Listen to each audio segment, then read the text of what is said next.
levantamos nuestras manos, exaltándote, Señor. Queremos darte gloria y alabanza, levantamos nuestras manos, exaltándote, Señor. Grande eres tú, grandes tus milagros son, no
Señor, recibe, Señor, esta alabanza y adoración, Padre, desde lo más profundo de nuestro corazón, Señor.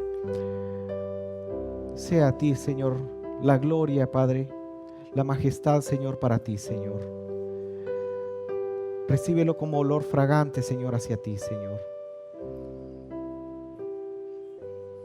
Gracias en el nombre de Jesús, Señor. Amén.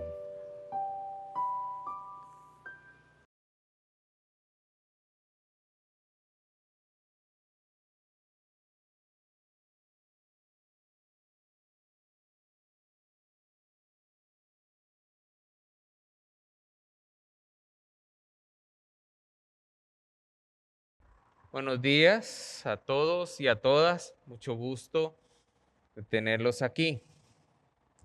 Nuestro tema para el día de hoy es la fe no fingida. La fe no fingida. Y vamos a empezar por leer Segunda de Timoteo 1:5. Segunda de Timoteo 1:5.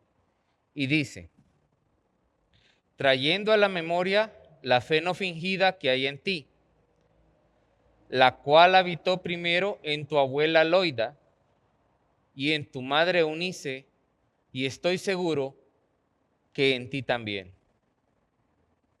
Hace muchos siglos,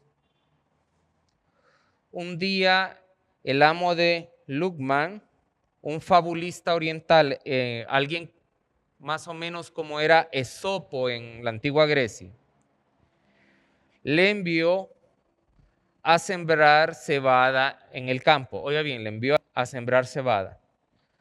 Lukman fue y sembró avena. Bueno, en la época de la cosecha, cuando el amo vio que estaba creciendo avena en lugar de cebada, mandó a llamar a Lukman para que le diera una explicación. Lukman le dijo que había sembrado avena y esperaba cosechar cebada. Entonces el amo le reclamó a Lukman que si estaba loco, le preguntó. Y Lukman le dijo: Señor mío, pero tú continuamente estás sembrando la semilla del mal y sin embargo esperas que en el día de la resurrección vas a recoger el fruto de la virtud.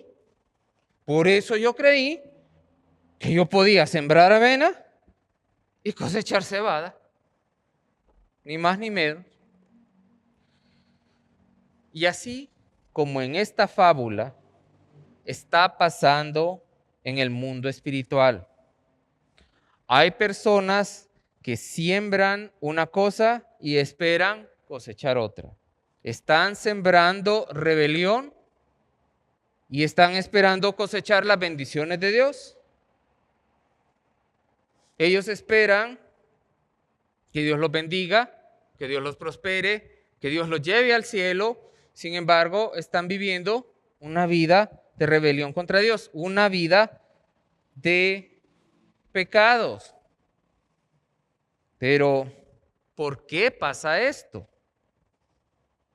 En 2 de Timoteo 1:5, vamos a leerlo de nuevo, vamos a encontrar la clave. Y dice: trayendo a la memoria la fe no fingida que hay en ti, la cual habitó primero en tu abuela Loida y en tu madre Eunice, y estoy seguro que en ti también. Pero vamos a fijarnos en estas dos partes de este versículo, en esta frase. Vamos a fijarnos en esta frase que dice la fe no fingida. La fe no fingida. Entonces, si examinamos estas dos partes, fe no fingida, vamos a comenzar tomando la palabra fe, que en el antiguo griego, en el griego en que están escritos los papiros más antiguos, en donde está la Biblia, los más antiguos que hay escritos, vamos a encontrar que ahí la palabra en el griego es la palabra pistis o su verbo pisteu. Y según W. E. Vine, el verbo pisteu tiene 3 implicaciones muy importantes. Primero, una firme convicción que produce un pleno reconocimiento de la revelación o verdad de Dios. Entonces, hay una firme convicción. La gente está plenamente segura de que esta revelación de Dios es la verdad. Es la verdad de Dios. Es como Dios se ha manifestado. Es la voluntad de Dios para la gente. Y la gente está convencida y segura de que eso que está escrito ahí en la Biblia es la verdad y la voluntad de Dios. En segundo lugar, pisteu implica una rendición personal a Dios. Mire, es como los soldados que están en guerra y vienen un grupo de soldados y se rinden al enemigo. Desde el momento en que se rinden al enemigo, están poniendo sus vidas a disposición del enemigo. Y el enemigo le puede decir, vaya para allá, tiene que ir. Los pueden decir, camine, tiene que caminar. Los pueden poner a hacer trabajos forzados y lo tienen que hacer porque su vida está en manos del enemigo. El enemigo tiene un arma y los puede obligar. Si no obedecen, puede costarles la vida. Entonces, una persona viene y se rinde ante Dios. La persona se rinde a Dios, se entrega a Dios, pone toda su vida a disposición de Dios. Y ahora, tercera parte, nos dice el señor Vine, hay una conducta inspirada en esta rendición. Nos hemos entregado totalmente a Dios, todos, todo el ser. Y nuestra conducta refleja esta rendición. Cuando otra vez un soldado está cautivo, si le dicen, para allá, va para allá porque el otro tiene un fusil en la mano, lo puede matar. Empiece a cargar estas cosas ahí, lo ponen a trabajar, trabajos forzados, y lo hace. Con Dios pasa algo parecido. El cristiano hace lo que Dios le dice, aunque lo hace por amor, no porque Dios le esté apuntando con algún tipo de arma para liquidarlo en el justo momento en que no lo haga. Lo hace por amor. Si Dios le ordena al cristiano algo, lo hace. Si Dios le prohíbe algo, pues el cristiano no lo hace. Es una conducta rendida, una conducta a disposición de lo que Dios diga, de lo que Dios ordene y de lo que Dios quiera. A eso va a sujetar la persona que tiene verdadera fe, su comportamiento. Bien, esa es pistis. Y ahora, fingida. La palabra fingida en el idioma griego es anupócritos, que significa sin fingimiento, sincero, sin fingir, sin hipocresía. Entonces ahora nosotros combinamos estas dos palabras, el pistis y el anupócritos, para entender más a fondo lo que es la fe no fingida. Y al revisar estos conceptos, podemos apreciar que es una fe que reconoce la palabra de Dios como verdad. Esto lleva a una persona a una rendición total de su vida a Dios y vive de acuerdo a su decisión de rendirse a Dios. Eso es lo que es fe. No es un airecito que le pega a la gente, que siente. No es que de repente sintió algo como un calambrito, ya tiene fe. No es cualquier terquedad que le queremos imponer a Dios. Ah, no, yo tengo fe de que Dios va a hacer esto. No, porque es una rendición a la voluntad de Dios. Si no está en la Biblia, alguien que tenga fe dice, eso Dios más bien lo rechaza, lo condena. Yo no puedo esperar que Dios me dé tal cosa si en la Biblia lo condena. Hay gente que en nuestra cotidianidad, en las agrupaciones religiosas, está esperando respuestas de Dios que son antibíblicas. Como por ejemplo, gente que está en adulterio y que quiere que Dios le confirme su nuevo amor. Si esas cosas pasan. Y es realmente lamentable. Si alguien le llega a hablar, se va a hacer, pero el diablo. Sí, mijo, sigue en adulterio, que total Dios es amor. Dice la Biblia que el diablo se puede vestir como ángel de luz. Como eso es lo que esta persona quiere oír, pues bueno, te está entregando de manera personal en manos del diablo. La fe verdadera no va a estar jamás en contra de lo que está en la palabra de Dios. Jamás. Pero volviendo a por qué la gente vive de esta manera rebelde y no tiene una fe sincera, principiemos por examinar cuál es la voluntad de Dios para toda persona. Primera de Timoteo 2:4, el cual, es decir, Dios, quiere que todos los hombres hablando de género humano, ¿verdad? El cual quiere que todos los hombres sean salvos y vengan al conocimiento de la verdad. Mira, aquí dice bien claro que Dios quiere que todos seamos salvos. Esa es su voluntad, ese es su deseo. Eso es lo que Dios quisiera. Claro, Él no va a violentar nuestra voluntad, nuestro libre albedrío. Quien se quiera someter a sus condiciones, bueno, y el que no lo haga, pues llevará sus consecuencias. Pero lo que Dios quiere es que todos los seres humanos sean salvos y vengan al conocimiento de la verdad, de Él mismo, de su voluntad.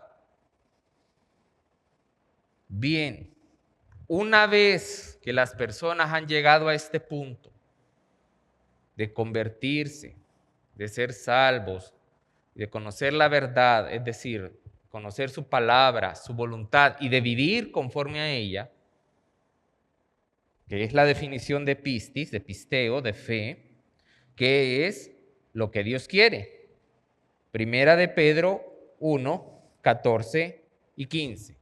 Como hijos obedientes, no os conforméis a los deseos que antes teníais estando en vuestra ignorancia, sino que como aquel que os llamó es santo, sed también vosotros santos en toda vuestra manera de vivir.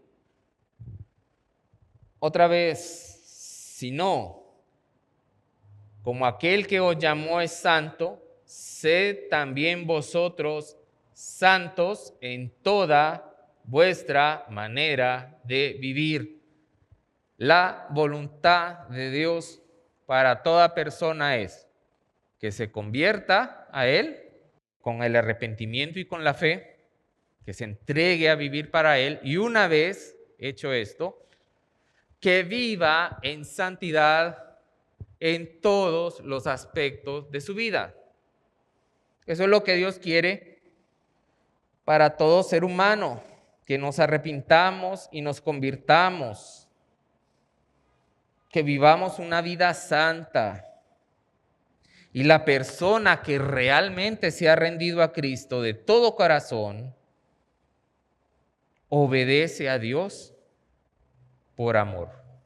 Es decir, cumple estos deseos de Dios por puro amor. Bien, esta es la voluntad de Dios, pero ¿cómo cumplimos esta voluntad? ¿Cómo lo logramos? ¿Cómo lo hacemos? ¿Cómo se convierte una persona a Dios? Marcos 1:14 y 15.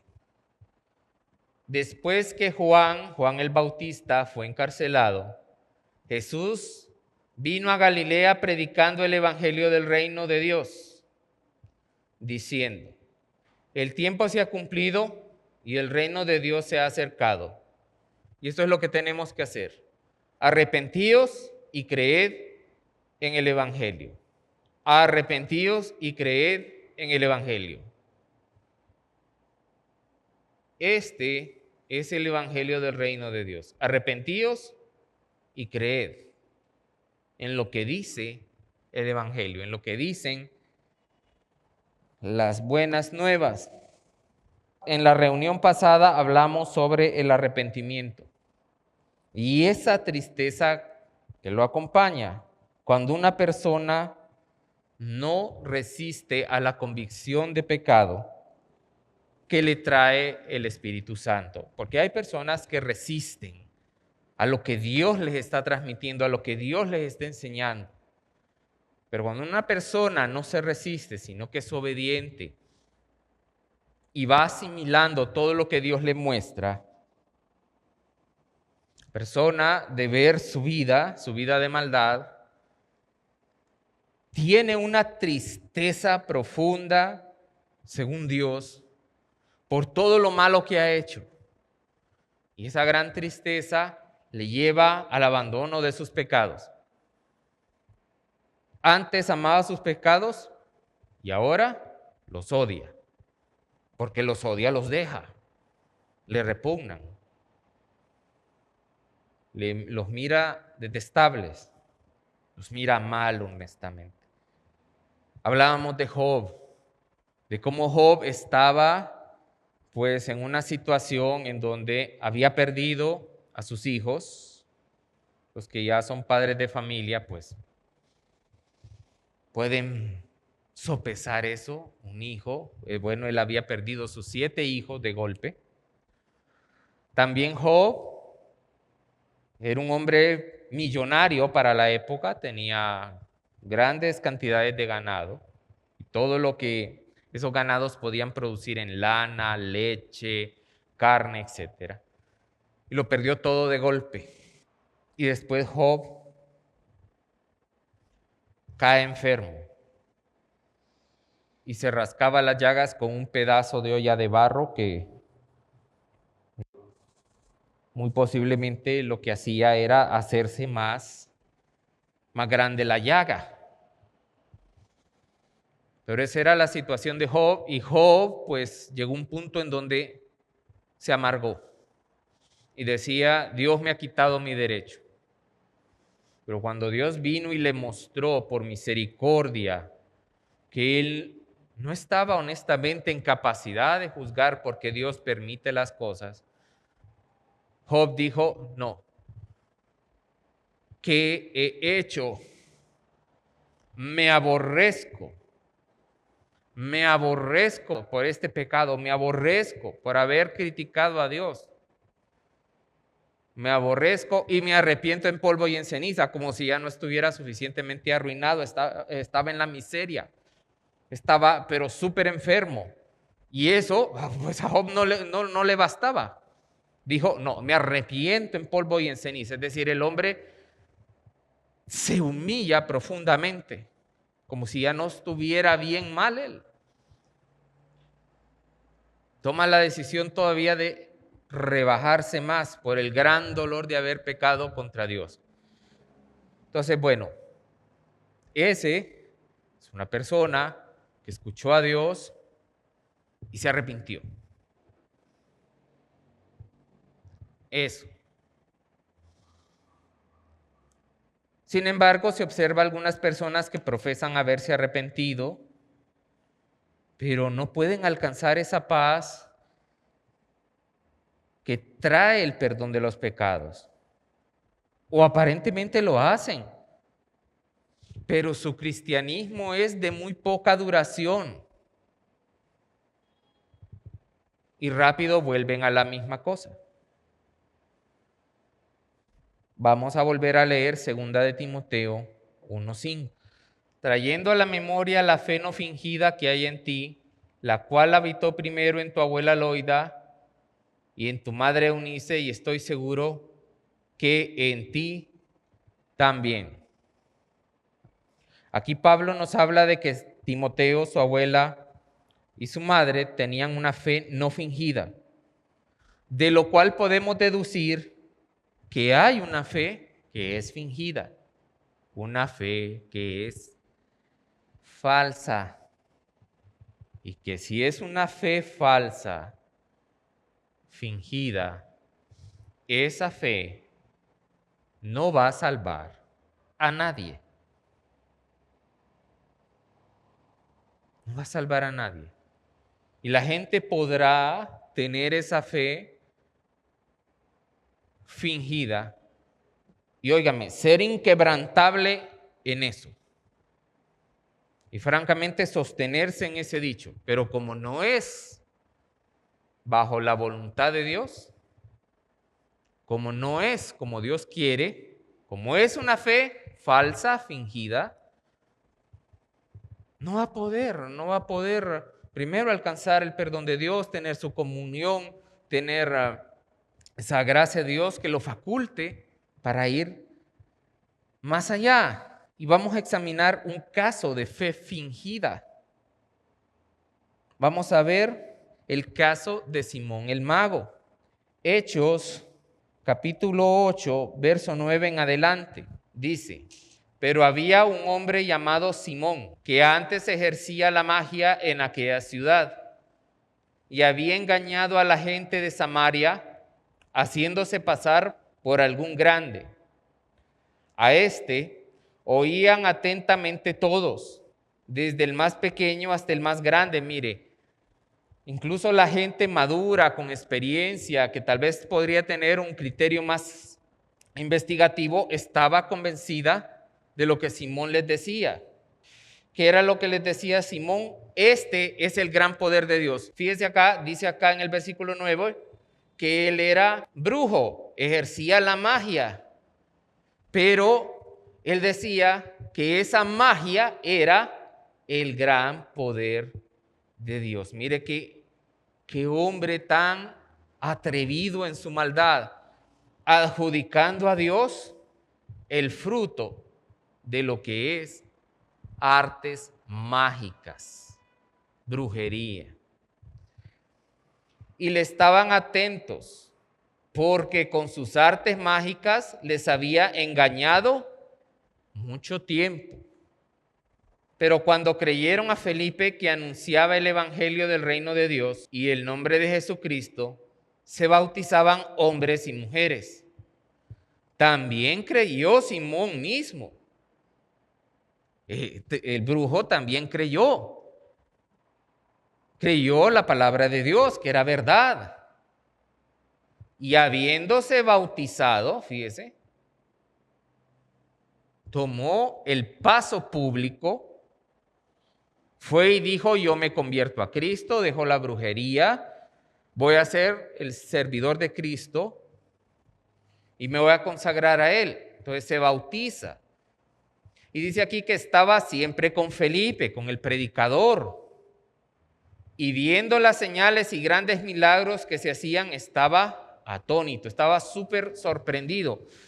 Y lo importante aquí también es, estaba siempre con Felipe. Es decir, el cambio que Simón tuvo fue tan dramático, tan fuerte, tan convincente, de que se ganó la confianza de Felipe. Y Felipe estaba junto a él y él estaba con Felipe y eran amigos y muy seguramente ya estaba incluso hasta fungiendo como su ayudante. Felipe le tenía confianza a Simón, porque dice aquí que estaban siempre juntos. Tenemos aquí a un hombre que practicaba un grave pecado delante de Dios, la brujería.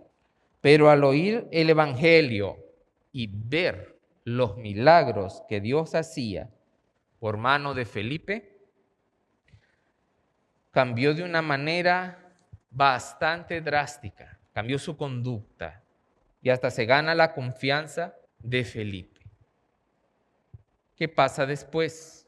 Hechos 8, 14 y después 17 al 19. Dice el libro de Hechos: cuando los apóstoles que estaban en Jerusalén oyeron que Samaria había recibido la palabra de Dios, enviaron allá a Pedro y a Juan, es decir, a los apóstoles. Porque este Felipe que leemos aquí no es uno de los apóstoles, sino que este es Felipe el que más adelante en este mismo libro de los Hechos le llaman el evangelista, la casa a donde fue a posar el apóstol Pablo mientras regresaba a Jerusalén. Entonces Felipe el evangelista era el que estaba acá y ahora van a Samaria los apóstoles, Pedro y Juan.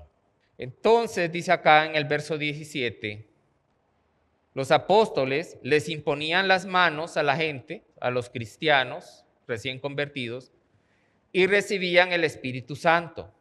Cuando vio Simón que por la imposición de las manos de los apóstoles se daba el Espíritu Santo, les ofreció dinero, diciendo: dadme a mí también este poder, para que cualquiera a quien yo impusiere las manos reciba el Espíritu Santo. Pese al gran cambio externo que tenía Simón, al final salió a flote la maldad que había en él. Le pareció algo similar a lo que él hacía y les ofrece dinero. Él mira en los apóstoles algo parecido a los engaños que él hacía, pero esta vez sí, esta vez sí era de Dios. Y él lo quería, pero lo quería para lucirse. Recuerde usted que antes de escuchar el evangelio, él decía: este es el gran poder de Dios. La magia que él hacía, la hacía pasar por poder de Dios. Pero ahora vea que estos hombres sí están bendecidos por Dios y les dice: denme a mí de la bendición, les voy a dar dinero para que yo pueda poner las manos en la gente y reciban el Espíritu Santo. ¿Qué estaba haciendo? Queriendo nuevamente, como antes hacía, ser el centro de la admiración. Entonces Pedro le dice: no, tu dinero perezca contigo, porque ¿tú has pensado que con dinero vas a comprar a Dios? Leámoslo directamente de las Escrituras. Hechos capítulo 8, 20 al 23. Entonces Pedro le dijo: tu dinero perezca contigo, porque has pensado que el don de Dios se obtiene con dinero.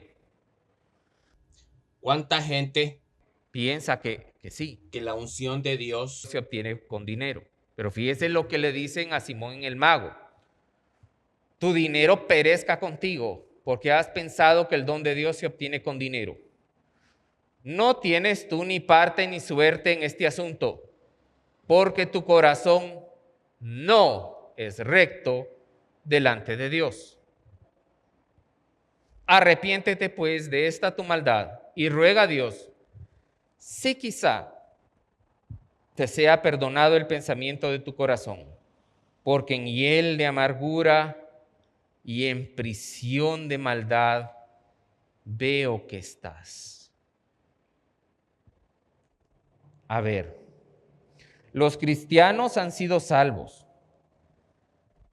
Sin embargo, aquí Pedro le dice a Simón que él iba a perecer y que de paso su dinero pereciera con él. Le dice además que no tiene parte ni suerte con el Espíritu Santo. Pero las Escrituras nos dicen que los cristianos sí tienen el Espíritu Santo. En ciertos pasajes se habla del Espíritu Santo como las arras de su relación con Cristo, de la relación del cristiano con Cristo. Las arras, pues no en todas las bodas se acostumbra, pero las arras significan como el compartir la posesión de uno y el otro. Entonces, al comparar al Espíritu Santo con las arras, con arras de boda, la Escritura nos está diciendo que el cristiano recibe una parte del tesoro que representa ser cristiano, del tesoro que representa una relación con Dios. Pero fíjese, este Simón no tenía parte ni suerte en este asunto. Es decir, no, a vos no se te han dado arras, Simón. Tú no eres cristiano.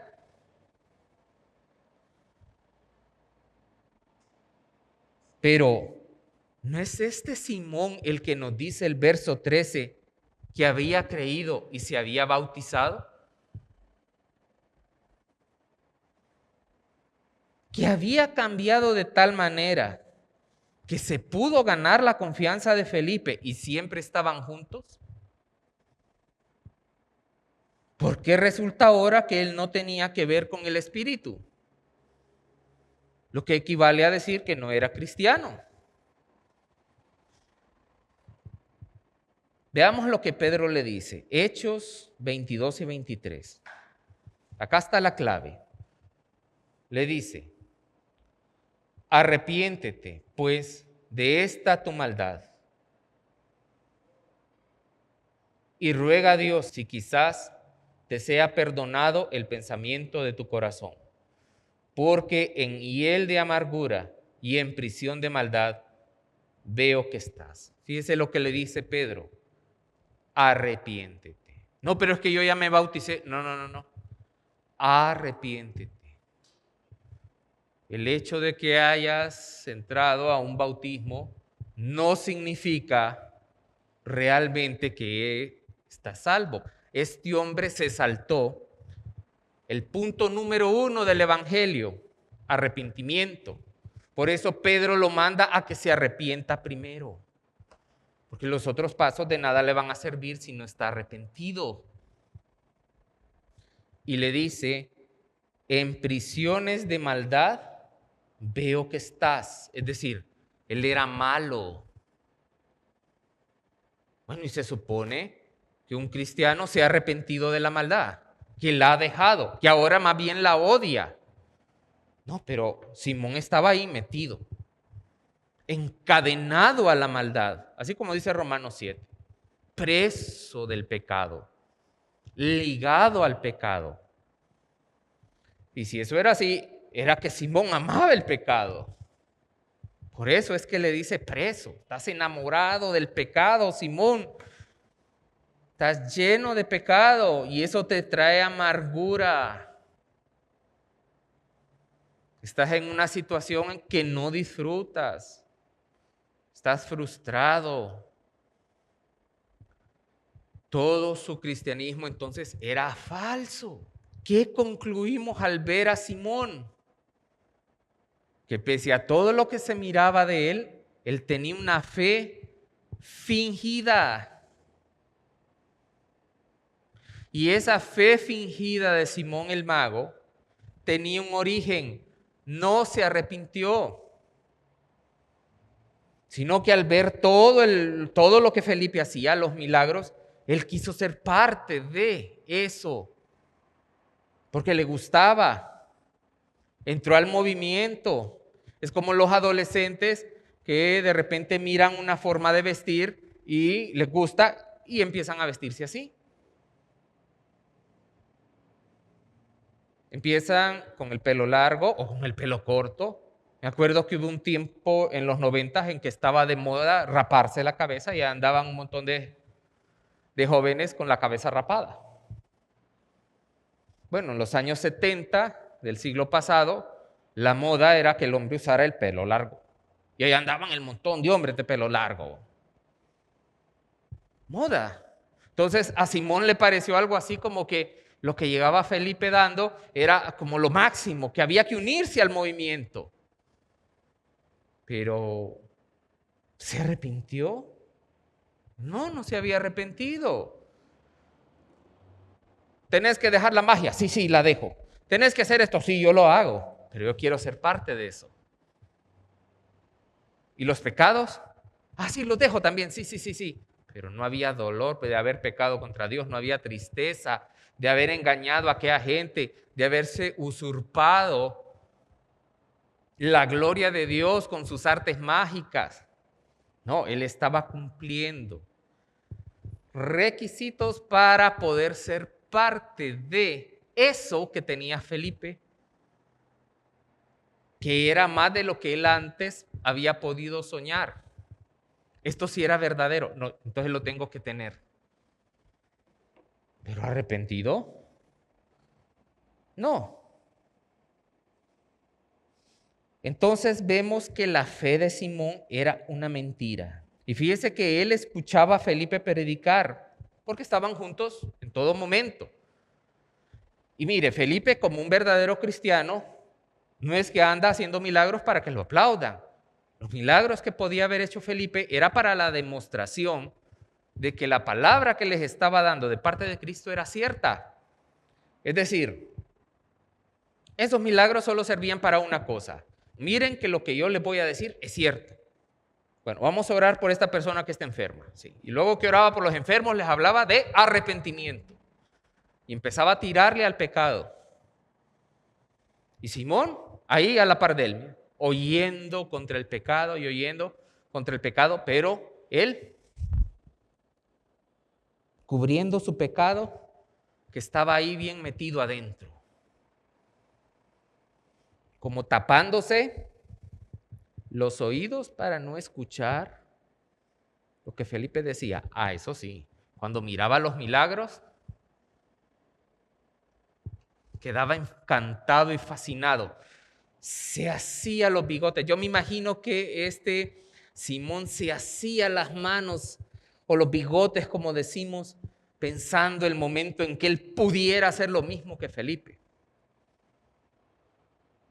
Y que todo el mundo le dijera, el hermano, el pastor. No, ahí viene el predicador, ahí viene el ungido. Y que esta vez sí él era alguien grande, ¿va? Con el respaldo de Dios. Y miren, levántenme una estatua, porque yo soy el gran siervo. Eso era lo que Simón tenía ahí. Él seguía viviendo, fíjese, él seguía viviendo para sí mismo, no para Dios. Así hay personas que cuando buscan a Dios, viven para sí mismos. Y Simón creyó, sí, que Cristo es el Mesías. Sí, Cristo es el Mesías. Es el Mesías que tanto nos han dicho. Sí, sí. Pero Simón retiene para él un pecado, la gran vanidad que él tenía. Esa gran vanidad que lo llevó a meterse a practicar brujería y con brujería llamar la atención de todos y ser un personaje célebre. Y eso nos demuestra que este hombre no tenía corazón de siervo. Porque aunque creyó que Cristo era el Mesías, como dice el versículo 7, y pudo haber hasta confesado con su boca que él era el Salvador, su fe en realidad era fingida. ¿Y por qué?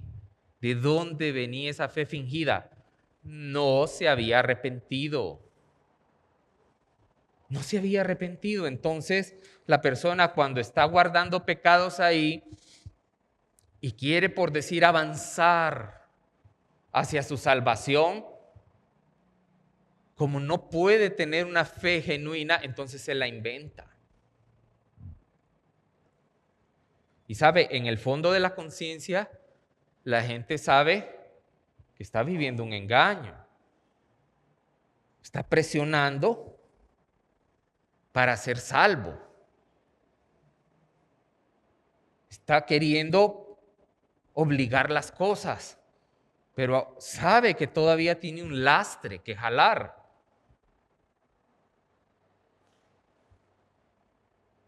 Una fe fingida.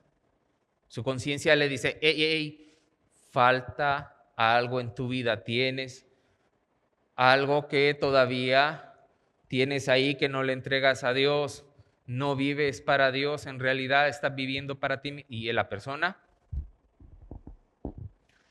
entonces, como no quiere enfrentar eso, que su conciencia lo aruña, sino lo hace a un lado y dice, no, ahora vamos a ejercer fe para ser salvos.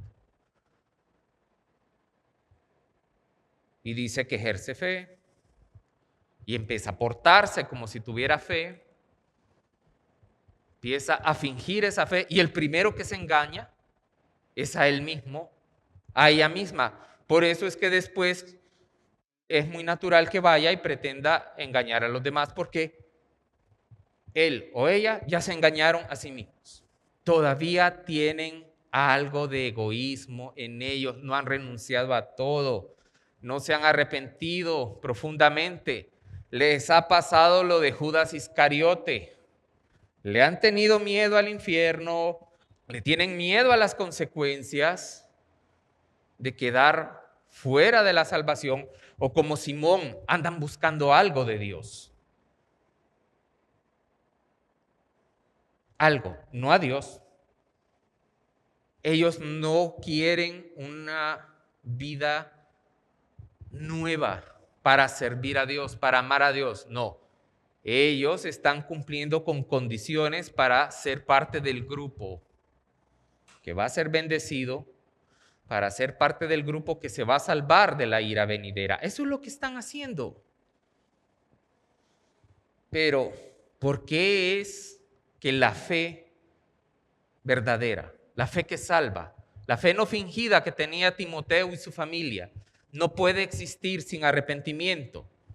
Veamos Tito 2, 11 y 12.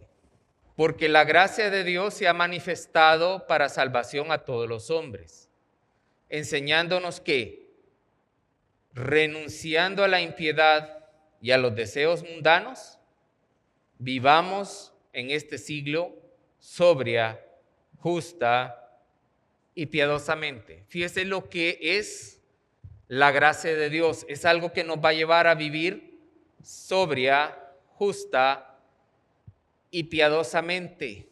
Esto es la voluntad de Dios para la vida de todo ser humano, no solo de los cristianos. Los cristianos, ¿cuál es la diferencia de los cristianos? Que han obedecido. Pero esto es lo que Dios quiere para toda la gente, que vivamos en este siglo sobria, justa y piadosamente. Esa es la voluntad de Dios para todos. Para todos.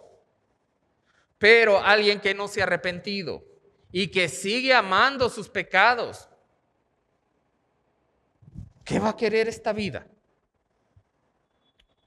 No va a desear esta vida de santidad. ¿Por qué? Porque ama el pecado.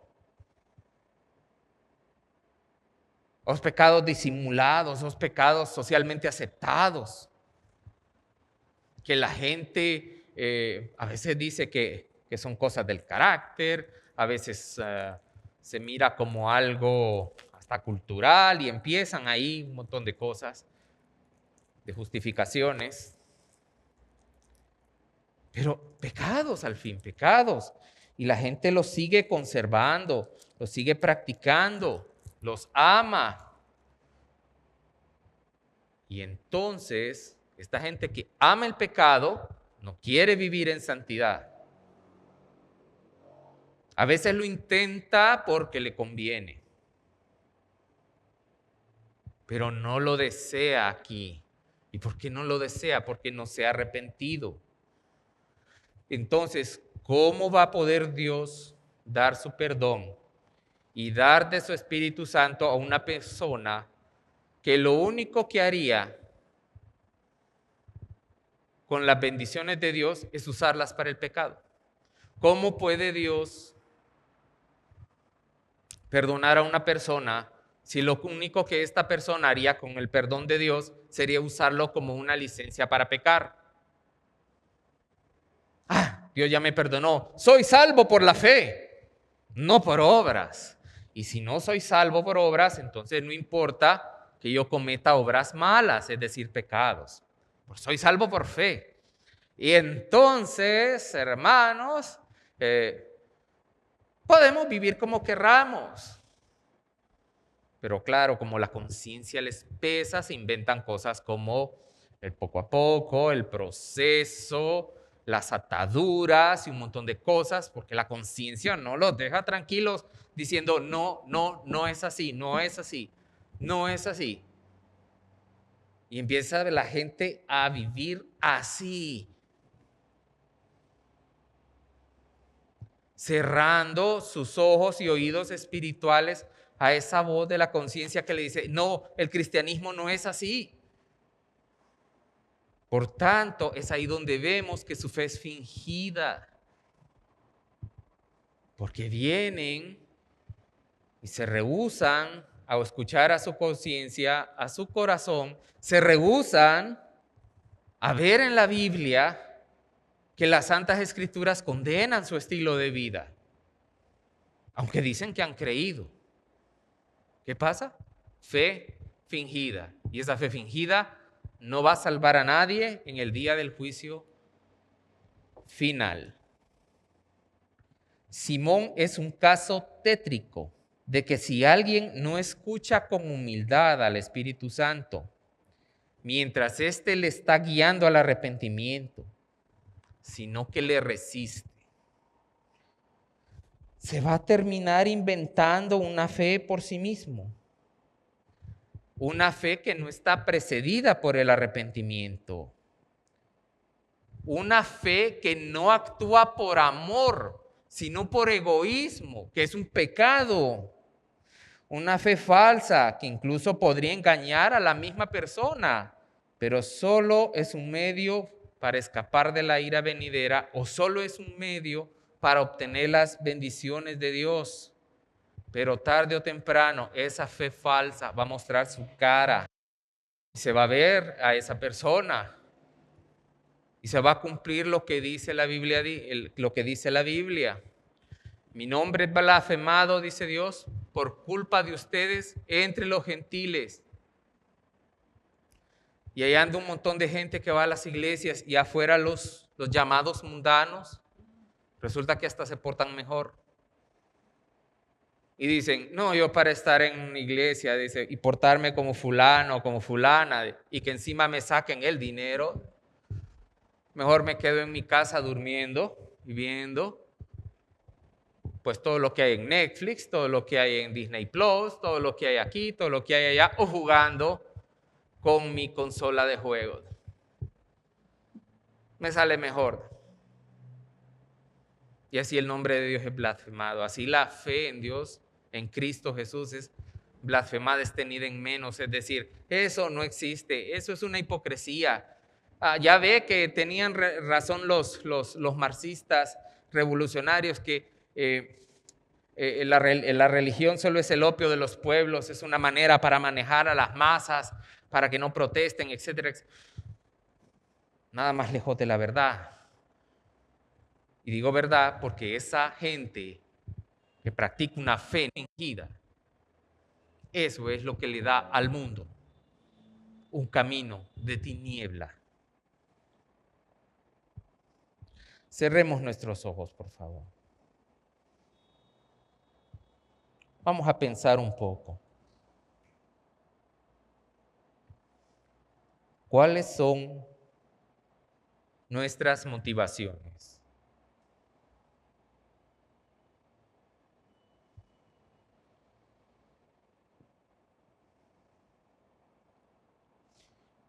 ¿Realmente usted se arrepintió? ¿Pasó de amar el pecado a odiarlo?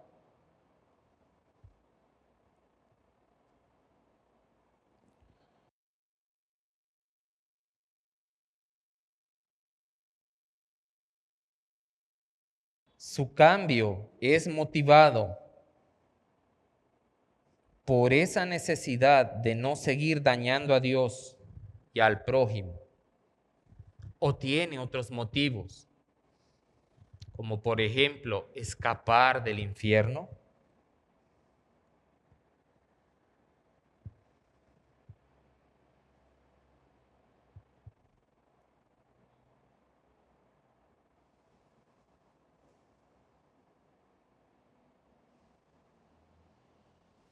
Si usted encuentra que su fe es fingida, porque de veras no ha tenido un verdadero y genuino arrepentimiento, lo invitamos a que usted cambie pero cambie realmente, para que realmente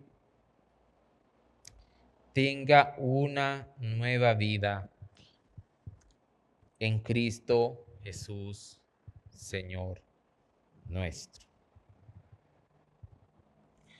Padre, te damos gracias, Señor, por tu palabra, por tener misericordia de nosotros, Señor. Padre, por mostrar, como dice en el libro de Hebreos, usando tu palabra, las intenciones del corazón, Señor, dándonos a conocer, Señor, el camino hacia, Señor, ese camino hacia ti.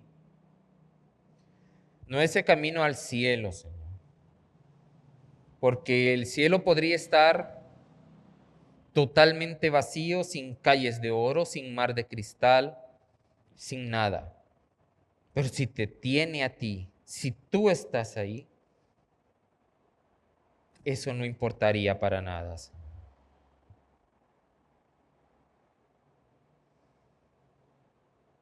Oh Señor Santo,